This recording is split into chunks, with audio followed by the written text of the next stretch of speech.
Assalamualaikum warahmatullahi wabarakatuh. Salam anti korupsi. Halo sahabat, pada hari ini saya akan menjelaskan tentang strategi pemberantasan korupsi. Sebelum ke materi, izinkan saya memperkenalkan diri terlebih dahulu. Nama saya Tatang Saifullah Esos, tempat tanggal lahir Pandeglang 30 Mei tahun 1991. Saya berasal dari Pemda Kabupaten Pandeglang. Unit kerja adalah di Inspektorat, jabatan sebagai penata layanan operasional. Alamat, saya berada di Kampung Kolalet Impres, Desa Pasir Tangkil, Kecamatan Oronggunung, Kabupaten Lebak, Banten.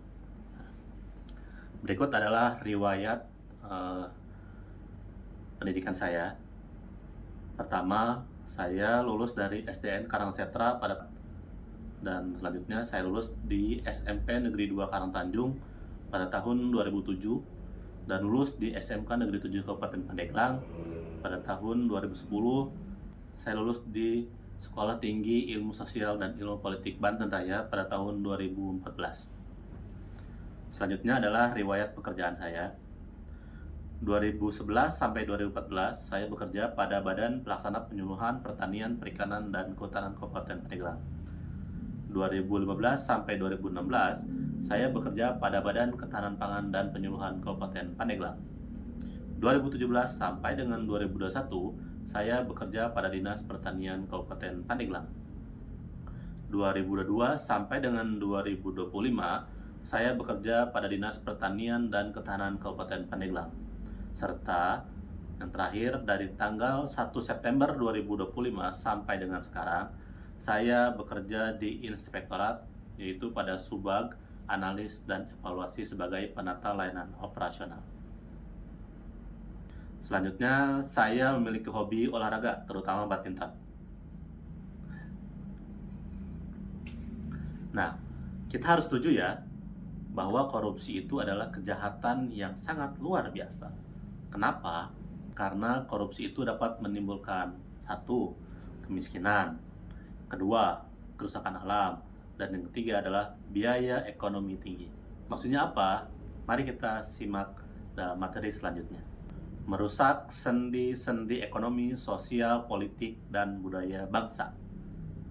Menghambat pembangunan, menyebabkan inefisiensi anggaran, infrastruktur tidak berkualitas, dan kemiskinan. Serta merusak kepercayaan publik, menurunkan integritas birokrasi dan kepercayaan masyarakat terhadap pemerintah. Diperlukan strategi menyeluruh. Pemberantasan korupsi tidak bisa hanya mengandalkan penindakan, tapi juga harus ada pendekatan yang kolektif dan komprehensif. Itulah strategi pemberantasan korupsi yang digagas oleh Komisi Pemberantasan Korupsi Negara Republik Indonesia. Yang pertama, itu melalui pendidikan, yang kedua melalui pencegahan, dan yang ketiga melalui penindakan. Ketiga komponen ini memiliki hubungan satu sama lain. Untuk lebih jelasnya, kita lanjut ke materi selanjutnya. Yang pertama adalah pendidikan. Pendidikan dalam pencegahan korupsi. Yang pertama, pendidikan anti korupsi. Nah, ini adalah terdiri dari integritas materi anti korupsi dalam kurikulum pendidikan formal, baik sekolah ataupun kampus. Jadi sekarang di sekolah, baik itu tingkat sekolah dasar, SMP, sekolah menengah pertama, SMA, sekolah menengah atas, dan juga tingkat kampus atau universitas, itu harus menggalakkan yang namanya pendidikan anti korupsi. Kenapa? Karena generasi muda sekarang adalah akan menjadi penerus bangsa. Otomatis kalau mereka diberikan pemahaman pendidikan anti korupsi pada saat sekarang, di masa yang akan datang mereka akan lebih paham mengenai apa itu korupsi, dampaknya, dan juga upaya pencegahannya. Yang kedua, kampanye publik.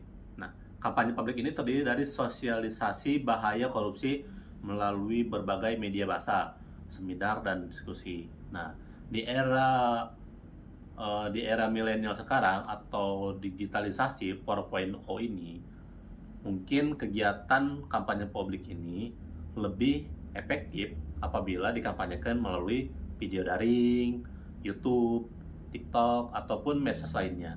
Nah, di mana sasaran-sasaran medsos ini bisa langsung mengarah kepada objek yang akan kita berikan sosialisasi tentang penyuluhan korupsi. Misalnya generasi muda, generasi milenial, atau misalkan sebutnya ada Gen Z, Gen Alpha, ya, dan juga generasi milenial. Nah, itu bisa kita jadikan sasaran sebagai penyuluhan anti korupsi melalui media sosial, tentunya dengan video yang menarik. Yang ketiga adalah melibatkan masyarakat, mendorong partisipasi aktif masyarakat dalam pengawasan dan pelaporan. Di sini pentingnya masyarakat sebagai pengawas, ya, pengawas jalannya roda pemerintahan, baik itu pemerintahan ataupun swasta. Pemerintahan atau swasta pun harus mendapatkan kontrol dari masyarakat. Masyarakat sebagai penerima manfaat dari kebijakan, jangan hanya meminta manfaatnya saja, tapi juga harus ada kontrol. Ketika ada ketidaksesuaian program atau kegiatan, dapat melakukan pelaporan terhadap adanya penyelewengan dana atau misalkan ketidaksesuaian spek dan lain-lain. Yang keempat adalah pembangunan integritas. Nah, pembangunan integritas adalah penguatan etika dan kode etik bagi pegawai negeri sipil dan pejabat publik. Jadi, sebagai ASN, baik itu PNS maupun P3K, dan pejabat yang memiliki jabatan baik itu di tingkat pusat, provinsi, kabupaten, kecamatan, bahkan desa, kita itu harus memiliki integritas, ya, di mana integritas ini menjadi dasar dari seorang pegawai ataupun pejabat dalam mengambil kebijakan agar terlepas dari unsur korupsi. Yang selanjutnya atau yang kelima adalah pelindungan pelapor. Nah, pelindungan pelapor ini adalah memberikan jaminan perlindungan bagi pelapor atau saksi tindak pidana korupsi. Jadi masyarakat tadi, ya, di poin ketiga tadi kan kita dijelaskan pelibatan masyarakat. Nah, ketika masyarakat melaporkan adanya indikasi korupsi, maka itu wajib kita lindungi, baik identitas diri, identitas keluarga, ataupun identitas jabatannya. Kenapa ini penting? Karena tadi saksi atau yang membuat laporan, karena mereka yang mengetahui adanya penyalahgunaan anggaran ataupun wewenang, itu bisa menjadi saksi kunci nanti ketika dalam pengungkapan kasus ataupun dalam persidangan. Trisula yang kedua adalah pencegahan. Pencegahan ini memiliki 5 unsur. Yang pertama, perbaikan tata kelola pemerintahan. Contohnya adalah reformasi birokrasi, penyederhanaan perizinan. Itu adalah bagian dari perbaikan tata kelola pemerintahan. Kenapa ini penting? Karena tadi reformasi birokrasi yang tadinya mengurus surat atau mengurus KTP berminggu-minggu, sekarang bisa dilakukan hanya dalam hitungan jam ataupun hitungan hari. Terus penyederhanaan perizinan. Nah, pengusaha-pengusaha yang akan melakukan perizinan sekarang bisa dipercepat. Banyak sekarang di daerah-daerah adanya mall pelayanan publik atau perizinan online, atau juga ada perizinan keliling, ya, kayak sakat keliling. Itu kan salah satu dari penyerahan perizinan yang harusnya tadinya kita misalkan ke kantor, ini bisa lewat online ataupun ke gerai-gerai terdekat. Dengan penyederhanaan perizinan ini, tentunya kita akan dapat menekan unsur korupsi atau menekan yang disebut dengan indikasi korupsi atau munculnya korupsi. Kenapa? Karena dengan reformasi birokrasi dan penyederhanaan perizinan ini, celah untuk korupsi akan semakin sempit. Kenapa? Karena pelayanan akan lebih transparan, waktu akan lebih cepat, dan juga dapat dilihat oleh aksesnya dilihat oleh orang banyak. Komponen yang kedua adalah peningkatan transparansi atau penerapan e-government, pengumuman anggaran publik dan pemerintah dalam proyek pemerintah. Jadi peningkatan transparansi ini contohnya adalah terus laporan perencanaan pengadaan barang dan jasa. Nah, itu kan dapat diakses melalui portal-portal yang tersedia di pemerintahan. Contohnya untuk pengadaan barang dan jasa itu bisa diakses di ULP atau untuk di pemerintah daerah, ya. Terus ada juga dokumen-dokumen laporan yang terpampang di OPD masing-masing. Itu adalah sebagian dari peningkatan transparansi.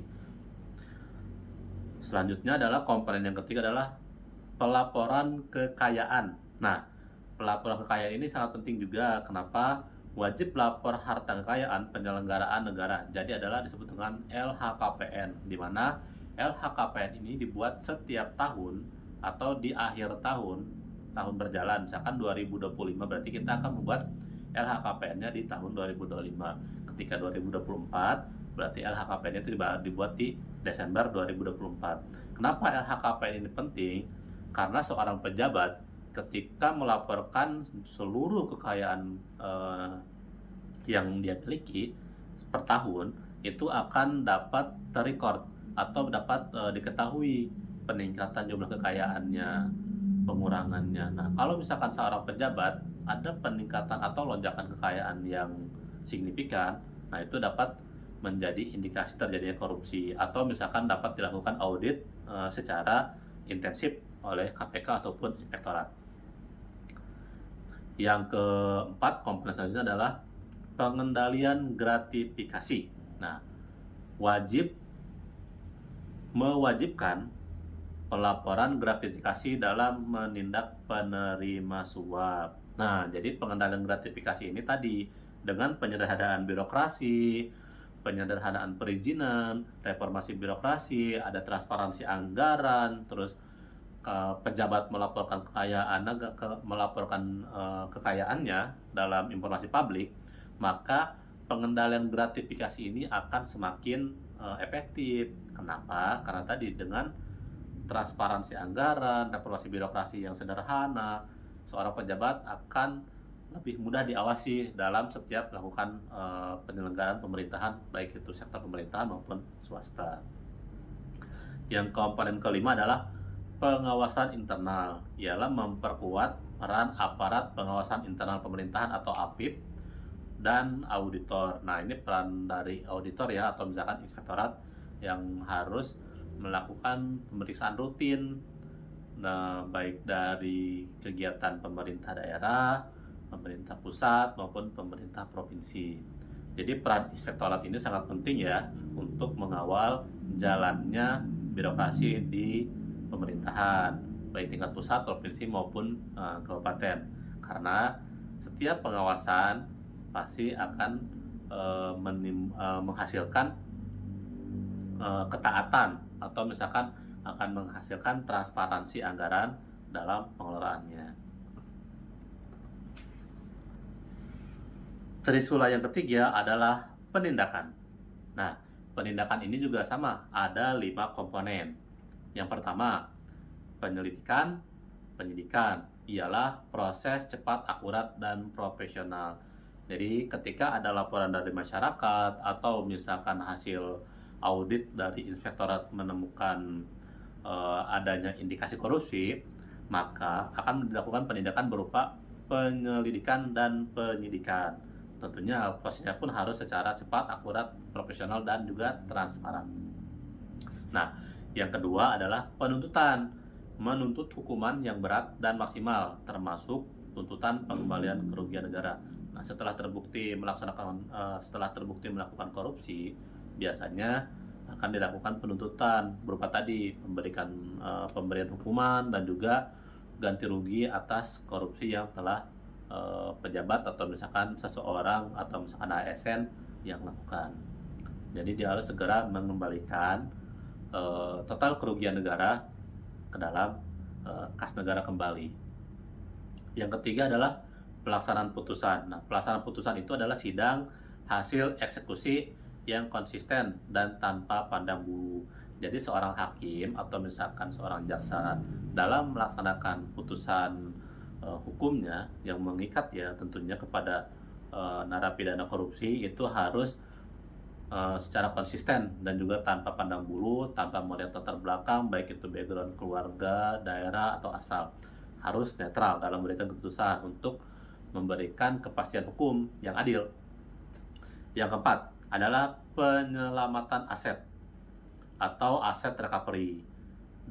di mana kegiatan ini adalah mengejar dan menyita aset hasil tindak pidana korupsi, di mana para koruptor ini biasanya melakukan hasil korupsinya itu dilakukan pencucian uang atau money laundry berupa pembelian aset, pembelian kendaraan, pembelian properti yang tersebar di daerah-daerah, biasanya mengatasnamakan keluarga, istri atau anak, bahkan ada juga yang mengatasnamakan orang lain.